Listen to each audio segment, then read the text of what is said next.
हिमाचल में पिछले कई वर्षों से जल शक्ति विभाग में 1571 पार्ट टाइम वर्कर आधार पर लगाए गए थे, जिनको मौजूदा सरकार ने बाहर का रास्ता दिखा दिया, जिसको लेकर पार्ट टाइम वर्कर लगातार सरकार से नौकरी बहाली की मांग कर रहे हैं। अपनी मांगों को लेकर कर्मचारियों ने आज शिमला में धरना दिया और मांग की कि जल शक्ति विभाग में इनकी सेवा को सरकार बहाल करे, साथ ही इनके लिए कोई स्थायी नीति बनाने की भी मांग की। जल शक्ति विभाग में लगे पार्ट टाइम वर्कर यूनियन के अध्यक्ष राजेश शर्मा का कहना है कि 5 से लेकर 12 साल तक प्रदेश में पार्ट टाइम वर्कर आउटसोर्स पर सेवाएं दे रहे हैं, जिनको 3000 से लेकर 3500 रुपए प्रति माह मिलते हैं। लेकिन 30 दिसंबर 2022 को कंपनी का टेंडर खत्म हो गया है। बावजूद इसके विभाग ने 3 महीने तक सेवाएं ली, उसके बाद काम पर आने से मना कर दिया। समस्त कर्मचारियों ने कोरोना जैसी महामारी में भी अपनी जान जोखिम में डालकर काम किया।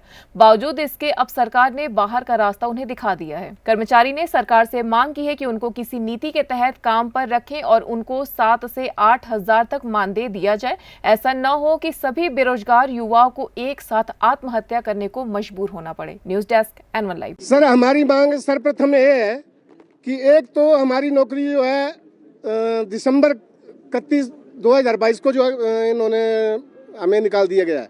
हमारा टेंडर खत्म हो गया दिसंबर 2022 को। उसके बावजूद हमारे से जो है कईयों से फरवरी तक, कईयों से मार्च तक जो है काम लिया गया विभाग की तरफ से। तो हम सरकार से एक ही मांग करते हैं कि हमें जो निकाला गया है, वो जो हमारा निष्कासन हुआ है, वो निष्कासन बिल्कुल गलत तरीके से हुआ है। हमें ना कोई टर्मिनेशन लेटर दिया गया है, ना विभाग की तरफ से दिया गया है, ना कंपनी की तरफ से दिया गया है। तो सीएम साहब से व डिप्टी सीएम साहब से हमारी पहली मांग ये होगी कि हमें जो है इसमें प्राथमिकता दी जाए। ये जो भर्तियां, नई भर्तियों के लिए बात कर रहे हैं, तो उसमें जो हमें प्राथमिकता दी जाए। हम 4 महीने से जो है घर में बेले बैठे हुए हैं। हमारे एक मित्र ने जो है वो भी IPH में पार्ट टाइम लगा हुआ था, तो उसने जो है सुसाइड कर लिया। परसों उसने सुसाइड कर लिया। तो कहीं ऐसा ना हो कि और कोई हमारा भाई ऐसा कोई सुसाइड, ऐसा गलत काम उठाए या गलत कदम उठाए।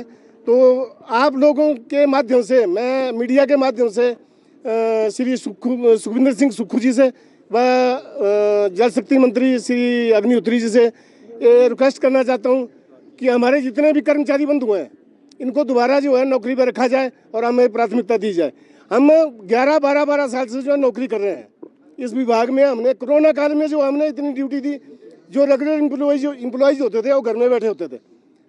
तो हमने जो है कई पहाड़ियों पे चढ़ के बर्फ जहाँ बर्फ पड़ी होती थी, वहाँ पे जाके पहाड़ियों पे चढ़ के जो है हमने उनकी सेवाएं। कितने सालों से आउटसोर्स कर रहे हैं आप लोग? हम वैसे तो कई 11 साल से कर रहे हैं, कई 12 साल से कर रहे हैं, कई 4 साल से कर रहे हैं, कई 5 साल से कर रहे हैं। इसमें कोई वो नहीं है। मैक्सिमम जो है वो फुल टाइम, जो फुल टाइम वर्कर है इनके पास।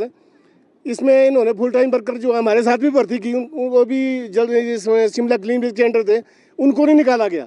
तो अगर निकालना है तो इनको टर्मिनेशन लेटर जो सबको देना चाहिए। जो भी ये बोलते हैं कि बीजेपी की गवर्नमेंट में जो है आपको रखा गया, तो बीजेपी की गवर्नमेंट में तो हम लगे ही नहीं है। हम तो कांग्रेस की गवर्नमेंट में लगे थे। हम 1571 लोग हैं जी। तो इन्होंने 1571 को जो है बाहर का रास्ता दिखा दिया। हम शिमला क्लीन बेस के अंडर लगे थे, तो शिमला क्लीन बेस के अंडर तो और डिपार्टमेंट के भी यहाँ हमारे जो कई डाटा ऑपरेटर हैं, कंप्यूटर ऑपरेटर हैं, वो भी हमारे साथ लगे थे। तो उनको बिल्कुल कुछ भी नहीं इन्होंने बोला, उन्हें नहीं निकाला गया। ठीक है, उनको बिल्कुल नहीं, उनका निष्कासन नहीं हुआ। तो हमारी सरकार से गुजारिश है कि अगर बाहर करना है तो सबको बाहर कर दीजिए, नहीं तो हम अनशन पे बैठेंगे। फिर कहीं ऐसा नहीं हो कि जैसे हमारा एक दोस्त जो है उसने सुसाइड कर लिया, उसकी तरह ये डिस्ट्रिक्ट मंडी के 64 डिवीजन से है। उसने, बेचारे ने, होशियार सिंह नाम है उसका, तो उसने जो सुसाइड कर लिया। तो मैं सरकार से निवेदन करना चाहता हूँ कि मैं दोनों हाथ जोड़ करके निवेदन करना चाहता हूँ कि सरकार से कि हमें हमारा जो निष्कासन है उसको रद्द किया जाए और हमें दोबारा जो है नौकरी पर रखा जाए। और उसमें भी किसी पॉलिसी के तहत, हम ऐसा नहीं बोलते कि हमें जो आप मिनिमम बेच दो। हम तो ऐसा ही बोल रहे हैं कि आप हमें ऐसा भी 8,000 रुपये, इसमें 2 कैटेगरी हैं, एक है ऑपरेटर और एक है फिटर। उनको जो है 8,000 दे दो आप, और जो फिटर अपना चौकीदार और बेलदार है उसको जो आप 7,000 दे दो, प्लस 1 साल की जो है आप 1,500 रुपये और 1,000 रुपये जो है इंक्रीमेंट लगाते रहो। अभी कितने मिलते हैं आप लोग? अभी 3,000 और 3,500 मिल रहे हैं सर। तो 3,035 में कोई अपना घर चला के दिखा दे। सैलरी नहीं मिली हुई है। 3,035 में अपना कोई घर चला के दिखा दे सर। ठीक है, इधर से कई ऐसे हैं जो 45+ हैं, तो उनको तो वो तो घर में बैठेंगे।